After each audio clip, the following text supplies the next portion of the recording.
السلام علیکم ورحمۃ اللہ وبرکاتہ۔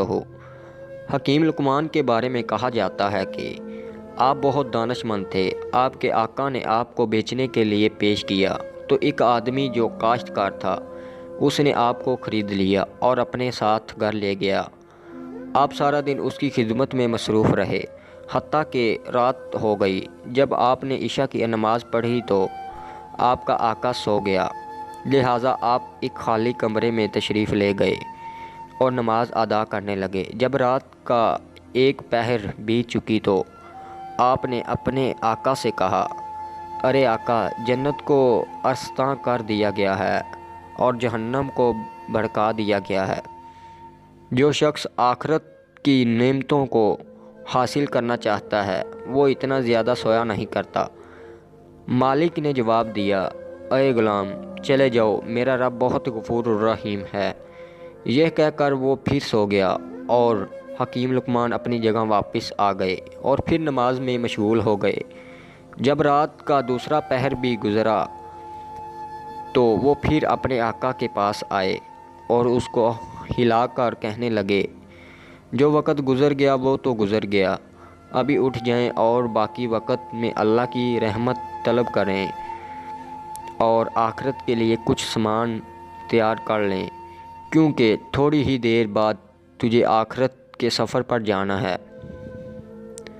پھر مالک نے وہیں جواب دیا۔ حکیم لقمان پھر اپنی جگہ واپس آ گئے اور نماز ادا کرنے لگے۔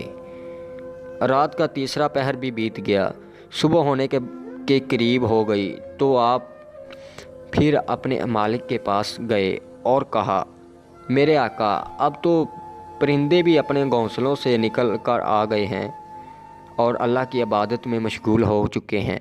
مالک نے جواب دیا، اے غلام، مجھے کچھ اور دیر سونے دو۔ حکیم لقمان پھر واپس چلے گئے اور صبح کی نماز ادا کرنے لگے۔ نماز کے بعد اپنے کام میں مشغول ہو گئے۔ اتنے میں آپ کا آقا بھی بیدار ہو گیا۔ اس نے آپ کو 10 کلو جو دیے اور کہا کہ جاؤ اور ان کو زمین میں کاشت کر دو۔ حکیم لقمان وہ جوں لے کر اپنے پڑوسی کے پاس گئے اور جوں دے کر اس نے باجرہ خرید لیا اور زمین میں باجرہ کاشت کر دیا۔ کچھ عرصے کے بعد وہ باجرہ اگ گیا تو حکیم لقمان اور ان کے مالک زمین میں چکر لگا رہے تھے۔ جب اس نے زمین میں باجرہ اگا دیکھا تو کہنے لگا، اے لقمان، میں نے تو تجھے کہا تھا کہ زمین میں جوں بونے ہیں، لیکن تو نے باجرہ کیسے بو دیا؟ حکیم لقمان نے کہا، میرا رب بڑا تو نے درست کہا ہے، لیکن جب تو زمین میں باجرہ بوئے گا تو اس میں سے جو کیسے نکلیں گے؟ اس پر حکیم لقمان نے پھر فرمایا، بالکل اسی طرح میرے آقا، جب آپ غافلوں کی طرح سوئے رہیں گے تو صالحین کی درجے کو کیسے پہنچ سکتے ہیں اور قیامت کے دن اللہ تعالیٰ سے بخشش کیسے طلب کریں گے؟ پیارے دوستو، آج کل ہمارے ہاں یہ بات بہت عام ہو چکی ہے کہ ہم گناہ کرتے ہیں، نماز نہیں پڑھتے اور پھر کہتے ہیں کہ اللہ بڑا مہربان ہے، وہ ہمیں بخش دے گا۔ میرے دوستو، یہ بہت ہی برا کام ہے کہ ایک طرف ہم اللہ کی کھلا نافرمانی کرنے اور دوسری